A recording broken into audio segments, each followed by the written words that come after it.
resiko jelema deket teh sakali aya kahayang rakyat teu ditedunan punung. Bener teu? Eta mah aya elmuna. Ieu engke lebaran bakal karasa. Naon karasana? Boga anak, boga dua. Nu hiji jauh di Jakarta, nu hiji deket imah. Kolotna geus umur 70. Lamun kenteng bocor nu deket nu menerkeun kentengna. Hayang aya gering dianterkeun ka dokter ku nu deket nganterkeunana. Nu mang nyangukeun nu deket. Anu mang nimakeun nu deket. Lampu parem bagian nu deket. Kompor na ngabeltruk bagian nu deket. Jahan nu deket matara mere duit tiap bulan. Da kabeh kabutuhan indungna geus dituturkeun ditedunan ku anak nu pangdeketna. Datang lengke lebaran nu ti Jakarta balik. Dipapagun ka hareup.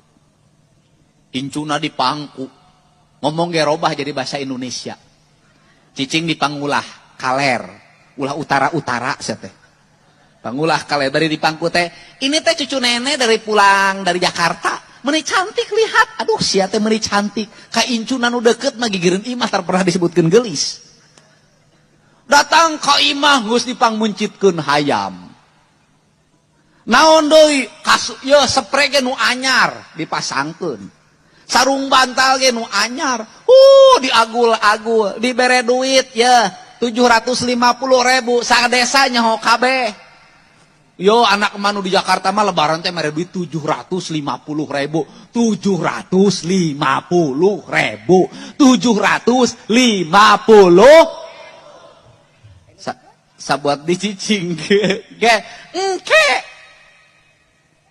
tempo balik nangka dipisahkeun beas dipisahkeun hayam hirup dibekelkeun bakakak ranginang opak kabeh dikumpulkeun dikumpul-kumpul di wadahan di kisaan jangan balik nu di Jakarta anak nu deket geus teu ditanya-tanya acan punya cucu yang dari Jakarta.